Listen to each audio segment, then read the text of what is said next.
बहू और बेटी समान पारिवारिक कहानी।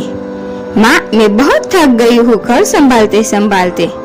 यहाँ मेरी थकान किसी को नजर नहीं आती। कुछ दिन आराम करना चाहती हूँ। सोच रही हूँ कुछ दिनों के लिए अपने मायके आ जाऊँ। आते हुए अपने बच्चों को भी साथ ले आऊंगी। वे वहीं से स्कूल चले जाएंगे। आखिर एक ही शहर में ससुराल और मायका होने का कुछ तो फायदा मिले। नम्रता ने फोन पर अपनी माँ से कहा। पार्वती जी ने दूसरी तरफ से कहा, हाँ बेटा, जब तेरी इच्छा हो आ जाना, आखिर ये तेरा भी तो घर है। ठीक है माँ, तो मैं कल आ जाऊंगी। नम्रता खुश हो बोली।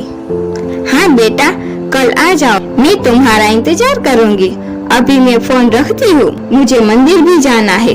कमला जी ने फोन रख दिया और सीधे किचन में गई। किचन में खाना बना रही बहू से बोली, अरे अनुपमा सुनो, कल तुम्हारी ननद आ रही है। आज बाजार जाकर फल, सब्जी और मिठाई लेकर आना। बेचारी मेरी बेटी ससुराल में नौकरों की तरह काम करती है और उस पर कोई ध्यान ही नहीं देता। यहाँ आएंगी, कुछ दिन रहेगी तो उसका मन और तबीयत अच्छे रहेंगे। सास के मुंह से ऐसी बातें सुनकर अनुपमा का चेहरा उतर गया। वह मन ही मन सोचने लगी, काश आपको मेरी थकावट भी नजर आती। मैं भी दिन रात झाड़ू पोछा, बर्तन, खाना बनाना, मार्केट जाना और हर वह काम करती हूँ जिससे हमारे परिवार वालों को कोई दिक्कत ना हो। काश आप मुझ पर भी ध्यान दे पाती। आपकी बेटी तो जब मन में आता है तब यहाँ आ जाती है, लेकिन मैं साल में एक बार ही अपनी माँ के पास जाती हूँ, तब भी आपको प्रॉब्लम होती है। मैं भी इंसान हूँ, मेरा भी मन है, मुझे भी लगता है अपने माँ के पास जाकर थोड़ा आराम करूँ, सुख दुख की 2-4 बातें करूँ, अपना मन हल्का करूँ। भगवान अब तुम ही कुछ करो ताकि मेरी सास की आंखें खुले और उसे मेरी थकावट भी नजर आए। शाम तक भगवान ने जैसे अनुपमा की बात सुन ली और उसकी ननद का फोन आया। ननद ने अपनी माँ से कहा कि उसकी सास ने उसे मायके आने के लिए मना कर दिया है, इसीलिए इस बार वो नहीं आ सकती। पार्वती जी बोली, ऐसे कैसे मना कर दिया? पहले तो कभी वह तुम्हें आने के लिए नहीं रोकती थी, इस बार भला क्या हो गया? लाओ मेरी बात कराओ उनसे, मैं समझती हूँ। नम्रता ने फोन अपनी सास के पास दिया। पार्वती जी ने कहा, नमस्कार समधन जी, आपसे कुछ कहना था। समधन जी ने कहा, कहिए। दरअसल नम्रता कल त्योहार है, इसीलिए अपने मायके आना चाहती है।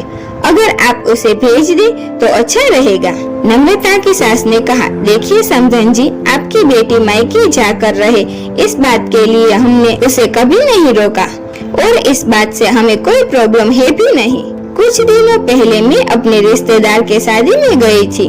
वहाँ आपकी बहू अनुपमा की माताजी से मिलने का मौका मिला।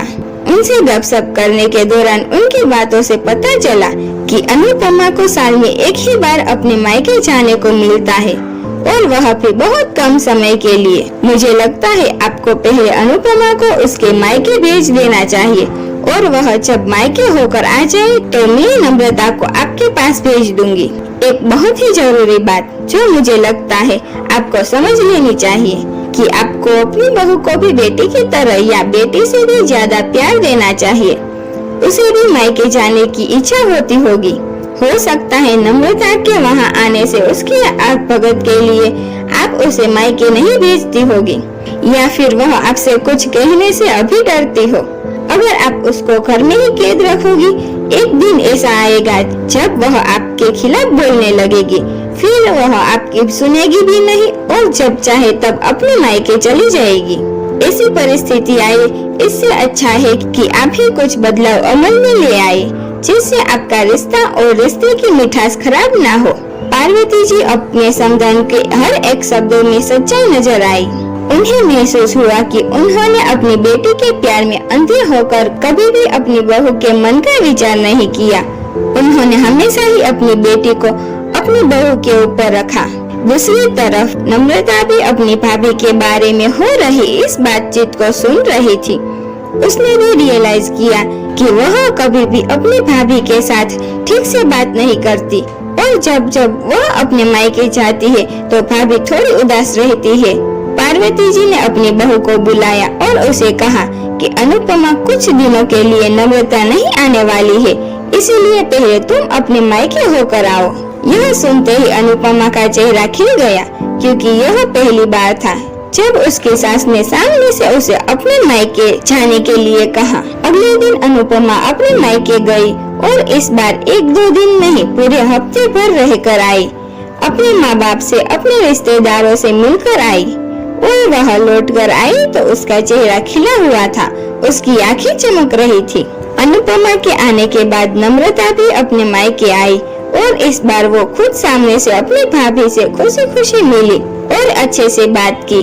नम्रता ने अपनी माँ से बात करके उन्हें भी अच्छे से समझने में मदद की कि वह कहीं न कहीं अनुपमा के साथ गलत व्यवहार कर रहे थे। दूसरी तरफ अनुपमा अपने ससुराल वालों के बदले रवैया से बहुत खुश थी। अब वह खुशी खुशी सबका ध्यान रखती और हर काम प्यार से करती। वह ध्यान रखती कि कोई भी ऐसी बात या काम न करे जिससे घर में तनाव का माहौल पैदा हो। पार्वती जी अपनी बहू को खुद ही समय समय पर मायके भेज दिया करती। एक छोटे से बदलाव ने सास बहू और भाभी ननद के बीच की कड़वाहट को दूर कर दिया और रिश्तों को और भी ज्यादा मीठा और मजबूत कर दिया। हेलो दोस्तों, अगर आपने अभी तक मेरी चैनल को सब्सक्राइब नहीं किया तो जल्दी से सब्सक्राइब कीजिए और लाइक करें, शेयर करें, कमेंट करें।